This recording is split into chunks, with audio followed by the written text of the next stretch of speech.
Hello students, एडोबिला point channel में आपका स्वागत है। और आज हम करने जा रहे हैं वर्कशीट नंबर 55। और ये वर्कशीट क्लास 9 की है, जिसमें हम लोग सामाजिक विज्ञान इतिहास पाठ 1 को पढ़ेंगे। और इस पाठ में हमें मानचित्र कार्य करना है फ्रांसीसी क्रांति का। तो चलिए देखते हैं कि क्या करना है। लेकिन इससे पहले मैं आपको थोड़ी सी जानकारी दे दूं कि इस चैनल पर हमारे जितने भी वर्कशीट्स हैं वो सभी वर्कशीट्स एक दिन पहले ही अपलोड हो जा रहे हैं। तो आप इस चीज़ का फ़ायदा उठा सकते हैं और अपनी सारी वर्कशीट एक दिन पहले ही एडोबिला पॉइंट चैनल पर देख सकते हैं। तो चलिए आज की वर्कशीट हम शुरू करते हैं।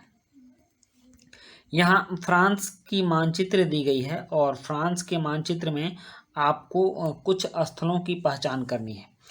एक्चुअली बच्चों को हमें कुछ फ्रांस के बारे में जानना भी चाहिए। और फ्रांस की ऐतिहासिक पृष्ठभूमि यह है कि 1789 में जो फ्रांस में क्रांति हुई थी, यह क्रांति विश्व की एक अद्भुत क्रांतियों में से एक थी, क्योंकि इसने विश्व को विरासत में बहुत कुछ दिया था, जिसमें कि हम लोग समानता, स्वतंत्रता और बंधुत्व का जो नारा लगाते हैं और इसके सिद्धांत पर चलते हैं। समानता, स्वतंत्रता और बंधुत्व मतलब सभी व्यक्तियों के बीच आपस में समानता होनी चाहिए, सबको स्वतंत्रता मिलनी चाहिए और सबके बीच आपस में भाईचारे का संबंध रहना चाहिए। तो इस बात की जो शुरुआत है, या फिर इस आधारभूत, यह किसी भी संविधान का, लोकतांत्रिक देशों के संविधान का यह आधार बन चुका है, फ्रांस के 1789 की क्रांति का यह नारा।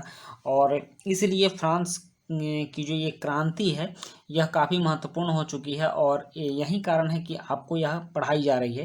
क्लास 9 के सिलेबस में इसको डाला गया है।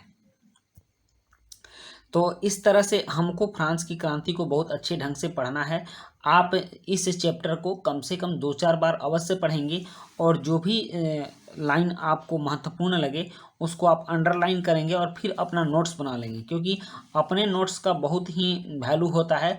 और जब आप नोट्स बनाएंगे 2-3 बार एक चैप्टर को पढ़कर और अपना नोट्स लिखेंगे, तो उस नोट्स से आपको 75% चैप्टर कवर हो जाता है और वो बात आपके दिमाग में समझ में भी आती है। तो किसी भी तरह के प्रश्नों का उत्तर आप दे सकते हैं। तो यहाँ जो आपको मानचित्र दी गई है, यह मानचित्र उसी पर आधारित है, क्योंकि यहाँ आपके ज्ञान को परखा जा रहा है कि आपने जब फ्रांस की पढ़ाई कर ली तो क्या फ्रांस के शहरों के बारे में जानते हैं कि वो फ्रांस के शहर फ्रांस में कहाँ कहाँ हैं। तो आपके उस ज्ञान को परखने के लिए यहाँ मानचित्र कार्य दिया गया है और कहा गया है कि फ्रांस के राजनीतिक रेखा मानचित्र पर निम्न स्थलों को पहचान कर लिखिए। यहाँ 4 स्थल दिए गए हैं: पेरिस, नांतेस, बोर्दो और मार्सिल्स। तो फ्रांस के मानचित्र पर हमें इन 4 स्थलों को देखना है। तो सबसे पहले ये जो देख रहे हैं, यह पेरिस है। और पेरिस के बारे में तो आप लोग जानते हैं, सारी गतिविधि का केंद्र पेरिस ही रहा है और पेरिस फ्रांस की राजधानी है। उसके बाद यहाँ बी है, तो बी में ये नांतेस है। नांतेस फ्रांस के पश्चिमी सीमा से लगा एक शहर है। और उसके बाद सी में देखिए, तो सी में ये वोर्दो शहर है, वोर्दो। और फिर यहाँ है, आगे आता है डी, तो डी में मार्सिल्स है, मार्सिल्स। और अगर आपने अपने चैप्टर की बहुत अच्छे ढंग से पढ़ाई की होगी तो यह आपको बहुत ही ख्याल में आ गया होगा कि ये शहर क्यों महत्वपूर्ण है फ्रांस में और ये कहाँ कहाँ सिचुएटेड हैं, कहाँ कहाँ अवस्थित हैं फ्रांस में। तो इसी बात की जानकारी हमें लेनी थी। आप इसको और इन सभी शहरों के बारे में भी आप उसमें पढ़िएगा कि इसकी मुख्य विशेषताएं क्या रही हैं। तो इसके साथ ही आपका ये वर्कशीट समाप्त होता है और आप समय समय पर इस चैनल पर आए अपने सारे वर्कशीट को देखते रहिए। तो मिलते हैं नेक्स्ट वर्कशीट में। Thank you.